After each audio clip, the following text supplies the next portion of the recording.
자, 여러분 안녕하십니까? 많이 더우시지요? 이 더운 날들 가운데 여러분들이 지치지 않으시고 또 주님이 여러분의 건강을 지켜주시기를 바랍니다. 자, 오늘은 이제 6월 마지막 수요일입니다. 아, 이 열왕기 상을 읽고 있었는데 이제 오늘 새벽까지 열왕기 상이 끝이 나고 그 다음에 앞으로 며칠 동안 열왕기 하의 앞부분을 볼 텐데 오늘은 주제된 그 내용, 그 다음에 서원하고, 그 다음에 역사적인 배경을 잠시 동안 살펴보겠습니다. 우리 같이 기도합니다. 하나님 감사합니다. 저희들 이 더운 여름날 가운데도 지켜주시고, 또 하나님의 은혜로서 힘을 내어 살아가게 하심을 감사합니다.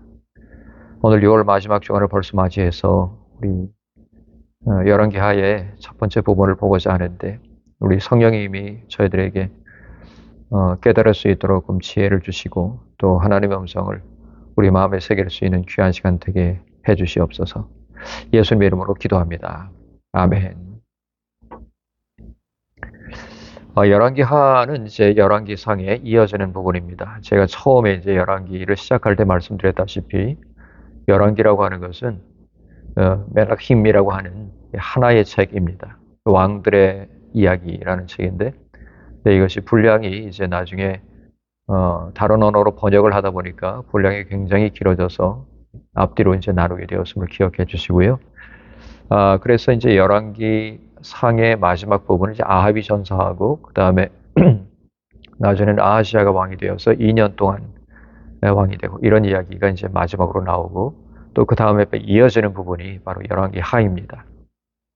열왕기 하라고 하는 것은 특히 이제 두 부분으로 구성되어 있는데 1장부터 17장까지, 그 다음에 18장부터 마지막까지 이렇게 구분이 될 수 있습니다. 먼저 1장부터 17장은요, 남유다하고 북이스라엘이 이 동시대적인 그 역사 기법으로서 같은 시대에 이때 이 왕이었는데 북쪽은 어느 왕이었다라고 하면서 이 같은 시대로서 이제 쭉 이야기를 해갑니다. 그리고 이제 뒤쪽에는 이제 18장부터 25장까지는 남유다의 멸망사에 대해서 기록하고 있습니다. 왜냐하면은 북쪽이 먼저 멸망했기 때문에 그렇습니다. 다른 이유는 없고요. 북왕국 이스라엘은 먼저 이 아하시아 왕으로부터 이 마지막 왕이었던 호세 왕에 이르기까지 단 한 사람도 하나님 앞에 의로운 사람이 없었습니다. 성경을 읽으시다 보면은 같은 이름을 가진 많은 사람들이 등장하기 때문에 우리가 읽다 보면은 혼동되기가 쉽습니다. 호세아 선지자하고 또 북이스라엘의 마지막 왕이었던 호세아는 이름이 같지만 분명히 다른 사람입니다. 북왕국 이스라엘과 남왕국 유다도 같은 이름을 가진 왕들, 왕자들이 몇 명이나 존재하기 때문에 그래서 혼동되기 쉽지만은 여러분들이 북왕국과 남왕국의 역사를 그림을 그리시든지 혹은 제가 작년에 제가 말씀을 드렸던 그 역대기를 할 때 말씀드렸던 왕들의 역사를 살펴보신다면 도움이 되겠습니다. 하나님 앞에 의로운 왕이 없던 북이스라엘은 남왕국보다 훨씬 더 먼저 멸망을 받았는데요. 한때 우리 엘리야 선지자, 유명하고 훌륭한 엘리야 선지자가 일어나서 바알 신을 섬기고 아세라 목상을 만드는 이 악한 일이 자행되고 있을 때 하나님의 말씀을 분명하게 전했고, 그 다음에 아합의 시대 때 이제 제사장들, 바알과 아세라의 제사장들을 완전하게 섬멸을 시키고, 그 다음에 그것 때문에 아세라의 미움을 받아서 쫓김을 당할 때, 그래도 하나님 앞에 민족이 돌아오도록 회개하라고 운동을 벌였지만은 결국 왕과 국민들은 전혀 호응하지 않았습니다. 엘리야 시대 이후에 아모스와 호세아가 일어났습니다. 옛날 조상들이 노예가 되어서 살았던 때를 기억하라. 그리고 회개를 하지 않는다면 반드시 이와 같이 사로잡히게 될 것이다. 라고 이야기를 했는데 계속해서 북왕국 이스라엘은 타락의 늪으로 점점 더 깊이 빠져 들어갔습니다. 그 이후에는 예후라고 하는 사람이 혁명을 일으키기도 했고 그 다음에 또 아달랴가 6년 동안 영왕이 되면서 그 왕위를 찬탈하는 등 여러 가지 혼란의 역사가 일어났지만은 그러나 결국은 나라의 명맥이 유지되지 못하고 하나님이 예전에 벌써 하나님의 선지자를 통해서 경고하심처럼 북왕국 이스라엘은 기원전 722년에 그때 당시에 거대한 나라였던 아수르의 공격을 받고 완전하게 멸망되었습니다. 그렇게 멸망을 받은 이후에 열왕기하 18장부터 25장은 남아있는 남쪽 나라의 이 작은 왕국이었던 유다 왕국의 멸망의 역사를 기록하고 있습니다. 왜 남유다가 조금 더 오랫동안 지속됐을까? 이유는 간단합니다. 하나님 앞에 그래도 올곧게 서고자 노력했던 왕들이 조금은 있었기 때문이지요. 그래서 하나님이 조금 더 존속될 수 있도록 만들었지만 그래도 온전한 것은 아니었습니다. 하나님 앞에서 올곧게 살고자 노력했는데도 여전히 산당을 헐지 않고 그대로 두어서 솔로몬 시대에 지었던 그 우상의 산당에서 백성들이 여전히 습관처럼 분향을 하고 우상을 예배하는 일들이 자행되었기 때문이지요. 그럼에도 히스기야 왕은 하나님을 경외하고 하나님 앞에 정말 죄를 무릅쓰고서 엎드렸던 하나님의 보시기에 좋은 왕이었습니다. 그리고 요시아도 마찬가지로 하나님 앞에서 올곧게 살고자 노력했지만 그 모습들을 가만히 그 아버지와 아들과 손자를 가만히 생각했을 때 하나님 앞에서 아름답게 살고자 노력했던 이 히스기야도 하나님의 은혜로 병 고침을 받은 이후에 그냥 갑자기 교만해져 가지고서는 바벨로니아로부터 이제 사신이 보내져서 아련을 하러 왔을 때, 그러니까 유다의 왕이 병들었다 함을 듣고 이 문안을 하러 왔을 때, 그때 왕의 보물 창고, 성전의 보물 창고 같은 것들을 다 보여주죠. 그때 하나님의 그 사자의 그 경고의 말씀을 통해 가지고 왕이 무엇을 보여줬습니까? 그러자 안 보여준 것이 없다라고 다 얘기를 했을 때 하나님이 이렇게 말씀하십니다. 왕이 보여준 그 모든 것이 외국으로 뺏김을 당할 것이다. 하나도 남기지 않고 빼앗김을 당할 것이고 나라도 뺏길 것이다 라고 하나님이 명령하셨다. 이렇게 말씀하십니다. 결국은 히스기야도 하나님 앞에서 올곧지를 못했어요.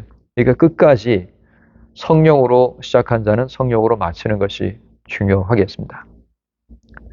사실은 히스기야 때 우상들을 다 없애버리고 뭐 불사르고 이렇게 해서 다시금 하나님 앞에 절기를 지키고 예배를 드렸던 이것이 남유다가 하나님 앞에 마지막 기회였다고 생각할 수가 있습니다. 그렇지만 히스기야가 나중에는 이제 죽게 되고 그의 아들이 므낫세가 왕이 됐을 때 다시 아버지의 예를 따르지 않고 옛날 할아버지 때처럼 굉장히 우상 숭배를 자행을 하게 되죠. 이 하나님 아버지의 그 긍휼마저도 끊어버리고 말 정도였습니다. 그러다가 그 다음 왕이 바로 그 젊은 때의 왕이 되었던 요시아란 말이에요. 그 요시아라는 사람은 미국 사람들도 이런 이름을 많이 가지고 있죠. 조사야라고 요시아입니다. 자기 아버지 므낫세 때에 아주 그 극악무도하게 하나님의 전을 파괴하고 또 그다음 하나님을 완전히 이제는 예배를 아예 드리지 않는 그 흉내도 내지 않는 그런 일이 있었는데 예루살렘 성전을 깨끗하게 청소하는 것부터 시작합니다. 요시아. 참 신기하죠. 글쎄요, 요시아가 자기 할아버지를 기억하는지는 모르겠어요. 그런데 이 므낫세라고 하는 자기 아버지가 악행을 저질렀는데도 불구하고 요시아가 이렇게 한 것은 사실은 요시아를 길렀던 사람이 있었기 때문입니다. 제사장 중에 한 사람인데 이 사람이 요시아를 신앙교육을 제대로 시켜가지고서는 그 아버지 므낫세의 길로 가지 않도록 이제 길러졌죠. 그래서 자기 아버지가 이제 죽었을 때 그때 자기가 왕이 되어서 이런 종교 개혁을 시작한 겁니다.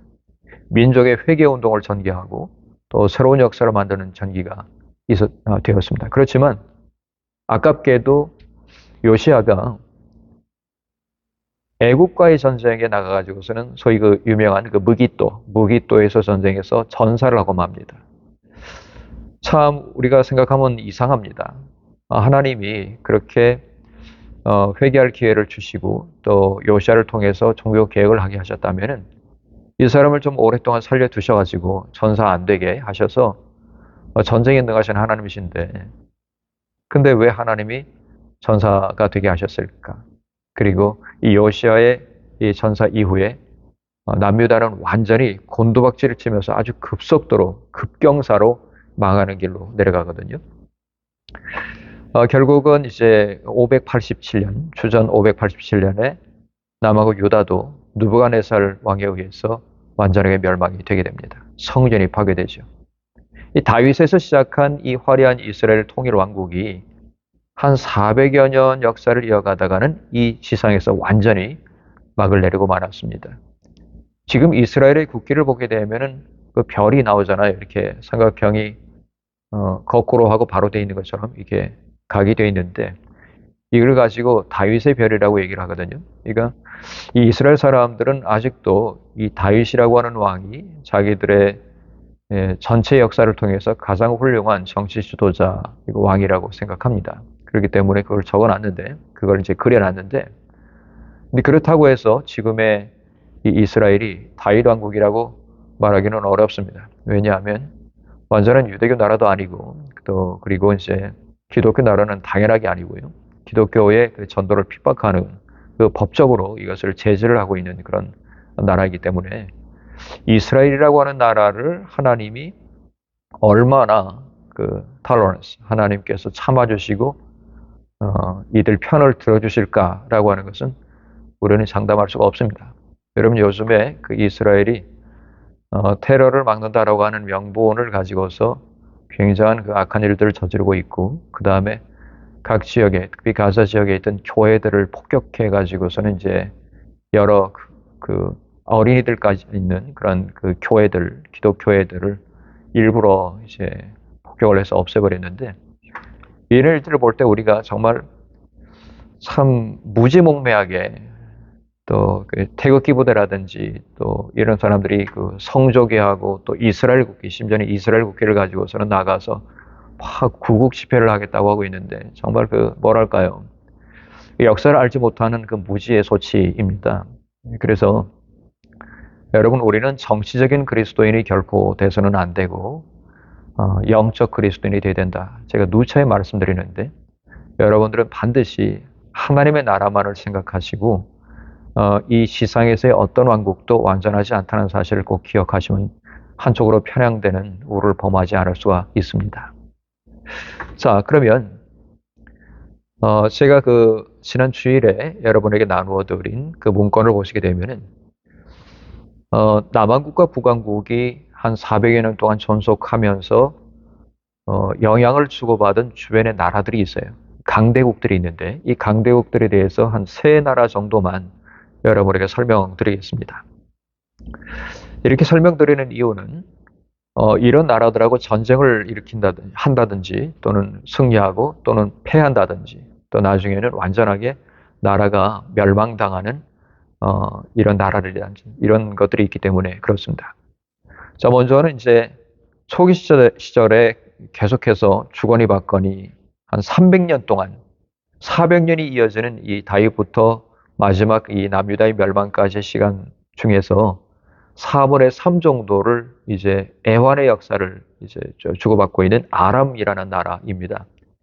아람이라는 나라는 지금의 시리아 지역입니다. 완전하게 시리아하고 똑같다라고 볼 수는 없지만 영토가 조금씩 달라지지만 그래도 이 시리아 지역 그리고 다메섹이라고 하는 곳 이것이 옛날 그 아람의 수도이기도 한데 다메섹의 다마스커스라고 하는 곳에 옛날 옛 시가지가 있습니다. 기원전부터 수천 년이 되는 옛 시가지가 있고 그 다음에 나중에 조금 더 추가가 된 약간 그 변두리까지 더욱더 확장된 그런 곳이 있단 말이에요. 그러니까 옛날 우리 한국의 이제 서울을 생각한다면 한양이 4대 문이 있잖아요. 동대문 있고 뭐 이런 숭례문 있고 이런 문들이 있잖아요. 그 문은 한양이라고 하는 성읍입니다. 근데 지금은 어떻지요? 이 성읍의 바깥쪽에도 아주 거대하게 이 서울이라는 그 도시가 형성되어 있잖아요. 그거하고 똑같아요. 그러니까 옛날에는 그래도 규모가 좀 작지만 세월이 갈수록 점점 더 확장시켰지만 그럼에도 불구하고 이곳이 아주 역사적인 그 오래된 그 장소임에는 틀림이 없습니다. 이 아람이라는 나라, 이 나라는 굉장히 오래되었어요. 그러니까 고대 문명이 처음 시작되었던 기름진 초생달 지역, Fertile Crescent라고 하는 기름진 초생달 지역입니다. 메소포타미아 문명이 있던 곳에서 생겨난 민족입니다. 기원전 2000년경에. 그러다가 이 민족이 생겨났다가 나중에는 이제 이 나라가 형성된 것은 솔로몬 때와 엇비슷하다고 생각될 수가 있습니다. 르손이라는 사람, 솔로몬 때 르손이라는 사람이 다메섹을 중심으로 해가지고 아람국을 건설하고 이스라엘하고 자꾸만 대적 관계를 맺게 돼요. 자꾸만 대적을 하는 것이 이제 열왕기상 11장에 나오죠. 그 다음에 한 300년 동안 이스라엘하고 때로는 적대 관계로, 때로는 같이 우호 관계로 이렇게 맺어가면서 긴장을 이제 일으키고 있었는데, 그렇지만 이 아람도 722년에 북이스라엘이 아수르에 의해서 멸망할 때 아수르 군대에 의해서 같이 멸망을 당했습니다. 자, 그 다음에 두 번째로 살펴볼 것은 아수르입니다. 아수르는 우리 옛날 역사책에서 아시리아라고 하는 것인데요. 북왕국 이스라엘하고 그 다음에 아람하고를 멸망시킨 강대국이죠. 기원전 722년에 어느 지역을 차지하고 있었냐면은 여러분 그 창세기를 보시게 되면은 에덴에서 발원해서 흘러나가는 네 개의 강이 나오죠. 기혼, 시혼, 그 다음에 시혼, 그 다음에 그 티그리스 강이 있고 유브라데 강이 나오잖아요. 그 티그리스와 유브라데 강은 이렇게 함께 가는 강입니다. 그 다음에 만으로 바다로 이제 들어가는데요. 굉장히 길죠. 이렇게 긴데 그 중간 지역은 전부 다 강을 끼고 있는 평지면서 농토이기도 하고 거의 평지면서 도시를 건설할 수 있는 곳이기도 했습니다. 물론 이 도시라고 하는 곳은 사실은 평지가 있어야지 넓은 지역에 이제 지을 수 있지요. 산지 같은 곳은 도시를 형성하기는 힘들죠. 그래서 이 강을 끼고서 티그리스 강을 끼고서 넓게 뻗어 있는 농토, 그 다음에 광활한 땅을 소유하고 있던 부자였습니다. 아수르의 전성기는 주전 911년부터 609년까지 몇백 년 동안 이 사이였고요. 이때를 신아수르 제국이라고 합니다. 이때 유명했던 사람은 이제 살만에셀 3세입니다. 살만에셀 3세는 이제 성경에도 자주 등장을 합니다. 지정학적으로 봤을 때 이 아수르라고 하는 것이 당연스럽게 북이스라엘하고 충돌할 수밖에 없었어요. 왜냐하면 자기의 땅을 가지고 있음에도 불구하고 이 가나안 지역하고 그 다음에 가나안 지역을 넘어서 서쪽까지 남서쪽까지 진출해 가지고 이 그때 당시에 이 가나안 지역을 넘보고 있던 애굽 지역, 애굽 군대하고 싸우는 형국이었거든요. 이 애굽 군대, 애굽하고 그 다음에 이 자기들 나라 아수르의 나라하고 중간에 끼어 있는 것이 바로 가나안 지역이고 또 북이스라엘 열지파를 차지하고 있던 넓은 지역의 북이스라엘이었기 때문에 자꾸만 걸리적거리는 겁니다. 그래서 계속해서 이 성읍들을 침공하죠. 그래도 여로보암 2세가 북왕국의 왕이었을 때 그때 아수르에게 반격을 가해가지고서는 영토의 일부를 회복한 때도 있었습니다. 그렇지만은 니느웨를 중심으로 해서 수도인 니느웨인데 여기를 중심으로 해서 살만에셀 5세가 국력을 키우고 전쟁을 일으켰습니다. 그래가지고 결국은 이 여로보암 2세가 거기서 이제 전사를 하게 되고요. 그 다음에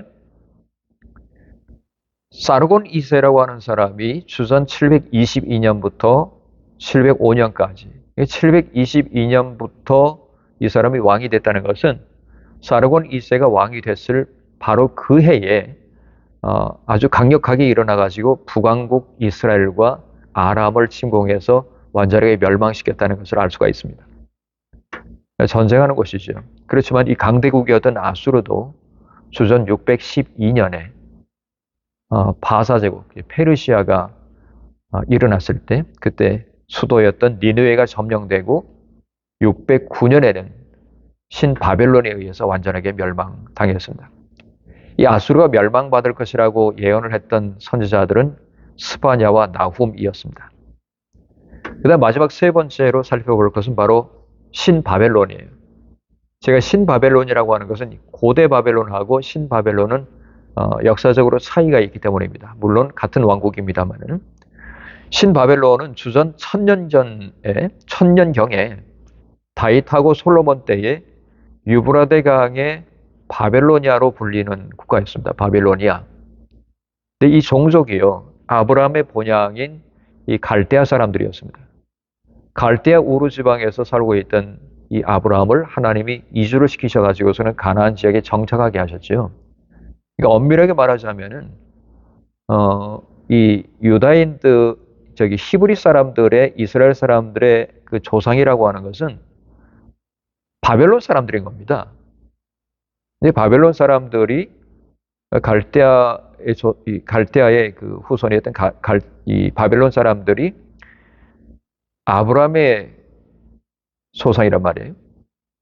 그러니까 여러분 생각하면은 이 중동 사람들이 서로 물고 뭐 뜯고 이렇게 싸우고 하는 것이 참 우스워요. 왜냐하면 자기들 같은 종족이에요. 멀리 딱 이렇게 위로 올라가 보면은, 거슬러 올라가면은 다 같은 종족이고 형제 자매들인데 그렇게 싸우는 거죠. 우리도 그렇죠. 북한하고 그렇게 서로 적대시하고 으르렁거리지만은 우리 동족 아닙니까? 같은 성을 쓰고 최 씨, 김 씨, 박 씨 똑같은 사람들이에요.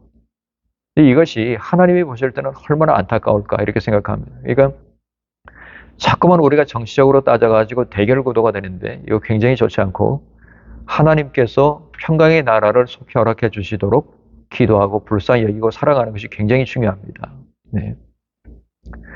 자, 근데 이 갈대아 사람들이 나중에 이제 신바벨론 제국을 이룩하게 되는데, 부르독 발라단이라는 사람이 등장해서 아수르로부터 바벨론을 독립을 시킵니다. 이거 열왕기하에 이제 20장에 나오는데, 이 독립을 시켰다가 그 다음에는 나보폴라사르라고 한 사람은 느부갓네살 아버지거든요. 그러니까 조금 이름이 어렵지만 나보폴라사르라고 하는 사람이 아수르를 이제는 독립을 한 다음에 이제 아수르를 멸망을 시킵니다. 그 정도로 강력해졌다는 얘기죠. 그 다음에 신바벨론 왕국을 이룩하게 되죠. 이 신바벨론 왕국을 이룩한 사람은 느부갓네살의 아버지고, 그 다음에는 느부갓네살의 이 아들 때에 신바벨론의 최고의 영화를 누리는 때가 됩니다. 이 바벨론의 느부갓네살 때. 이 느부갓네살이 이제 그 주전 597년부터 598년 사이에 남왕국을 침략합니다. 그 이제 첫 번째 침략이죠.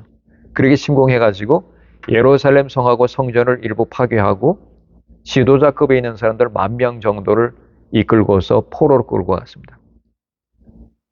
그리고 결국은 이제 나중에 또 침공을 해가지고서는 587년에, 주전 587년에 남유다를 완전히 멸망시키지요. 그렇게 했던 이 바벨론도 주전 539년에 아주 오래 가지는 못하고 채 100년이 못 돼가지고서는 이제 페르시아의 고레스 왕에 의해서 완전히 바벨론이 멸망받고 마는 겁니다. 자, 이렇듯이 복잡하게 진행되는 국제정치의 어떤 그 변화, 이 변화는 이스라엘 민족이 멸망으로 빠져들어간 역사적인 배경이 된 것이죠. 하나님이 주변의 왕국들을 강성하게 하심으로써 하나님의 그 백성이라고 자부했던 이스라엘을 완전히 멸망길로 이끌게 되는 것입니다. 이 모든 역사적인 과정은 하나님이 미리 말씀하신 것이고, 이 말씀을 하셨음에도 불구하고 우상숭배의 길로 빠져들어가고 불순종했던 하나님의 왕국의 사람들이 이방의 왕국에 의해서 완전하게 멸망받게 된 것이지요. 자, 이제 우리 다음 달에는 이제 열왕기 하에 본격적으로 내용을 살펴볼 것입니다. 여러분, 오늘의 공부를 통해서 여러분의 성경 읽기에 도움이 되었기를 바랍니다. 기도하겠습니다. 하나님 감사합니다. 하나님의 모든 역사는, 인간의 모든 역사를 주관하시고 세밀하게 주님께서 섭리하시는 일인 줄로 저희들이 알게 되었습니다. 주님, 저희들이 이 하나님의 나라에 대한 의식을 가지고 지상 정치를 보게 도와주시옵소서. 눈을 열어주시고 우리가 영적 크리스천이 될 수 있도록 주께서 도와주시옵소서. 예수님의 이름으로 기도합니다. 아멘.